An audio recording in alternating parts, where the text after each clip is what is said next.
Hello everybody, మన previous వీడియోస్లో intermediate secondary students కోసం ఎలక్ట్రిక్ కరెంట్ అనే చాప్టర్ని ఎక్స్ప్లెయిన్ చేసుకుంటూ ఉన్నాను కదా. అయితే మన ప్రీవియస్ వీడియోస్లో డ్రిఫ్ట్ వెలాసిటీ అంటే ఏంటో ఎక్స్ప్లెయిన్ చేశాను కదా. అయితే ఈ రోజు క్లాస్లో డ్రిఫ్ట్ వెలాసిటీ గురించి, ఎలక్ట్రాన్స్ యొక్క మూవ్మెంట్ గురించి మరింత డీప్ ఇన్ఫర్మేషన్ మనం తెలుసుకుంటాం. Okay students, let lambda be the mean distance travelled by electrons. So ఇక్కడ లాంబ్డా వాల్యూ గురించి మనం మీన్ డిస్టెన్స్ అంటే ఏంటో తెలుసుకునే ముందు ఒక చిన్న కాన్సెప్ట్ ఎక్స్ప్లెయిన్ చేస్తాను. మీకు మొన్న క్లాస్ లో చెప్పాను ఆల్రెడీ. సో కొన్ని మెటీరియల్స్ లో నుంచి కరెంట్ పాస్ అవ్వడానికి, కొన్ని మెటీరియల్స్ లో నుంచి కరెంట్ పాస్ అవ్వకపోవడానికి రీజన్ ఏంటి చెప్పాను కదా. మోస్ట్ ఇంపార్టెంట్ రీజన్ మళ్ళీ చెప్తున్నాను. కొన్ని మెటీరియల్స్ లో అవుటర్ మోస్ట్ ఆర్బిటాల్స్ లో ఉన్నటువంటి ఎలక్ట్రాన్స్ అనేవి కంప్లీట్ గా ఫిలప్ అవ్వవు, ఇన్కంప్లీట్ గా ఉంటాయి. సో కాపర్ తీసుకున్నట్లయితే కాపర్ ఎలక్ట్రానిక్ కన్ఫిగరేషన్ ఒకసారి చూద్దాం. కాపర్ ఎలక్ట్రానిక్ కన్ఫిగరేషన్ చూడండి. మొత్తం మనకు కాపర్ అటామిక్ నెంబర్ 29 కదా.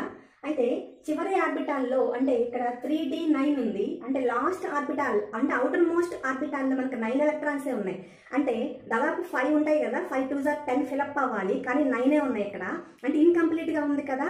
సో ఇలాంటి కాపర్ లాంటి మెటీరియల్స్ లో అవుటర్ మోస్ట్ ఆర్బిటాల్లో ఎలక్ట్రాన్స్ ఇన్కంప్లీట్ గా ఫిలప్ అవడం వల్ల అక్కడ ఉన్నటువంటి ఎలక్ట్రాన్స్ ఎప్పుడు బయటకు వచ్చేద్దామా అని మొన్న చెప్పాను కదా మీకు. ఒక క్లాస్ లో నుంచి స్టూడెంట్ ఎప్పుడు క్లాస్ ఎగ్గొట్టి బయటకు వద్దామా, ఎప్పుడు ఫ్రీ అవుదామా అని ఆలోచించినట్లుగా సో బయటకు వచ్చేసి ఫ్రీగా మూవ్ అవుతూ అయానిక్ బాండ్ క్రియేషన్ చేస్తూ ఉంటాయి. సో అందువల్ల కాపర్ లాంటి మెటీరియల్స్ లో కరెంట్ ఈజీగా పాస్ అవుతుంది.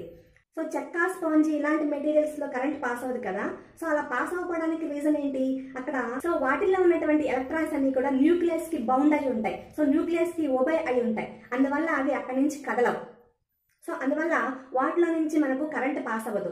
అయితే ఈ కాపర్ ఎలక్ట్రానిక్ కన్ఫిగరేషన్ చూడండి.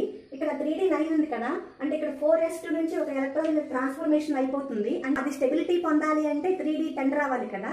అంటే ఇక్కడ నుంచి ఒక ఎలక్ట్రాన్ అదేం చేస్తుంది, గెయిన్ చేస్తుంది. సో అవన్నీ తర్వాత విషయం, మీకు నేను అటామిక్ స్ట్రక్చర్ లో చెప్పాను. అవన్నీ కూడా ఒకసారి చూడండి. సో అయితే ఇక్కడ మనం చేయబోయే డిస్కషన్ ఏంటి, లాంబ్డా.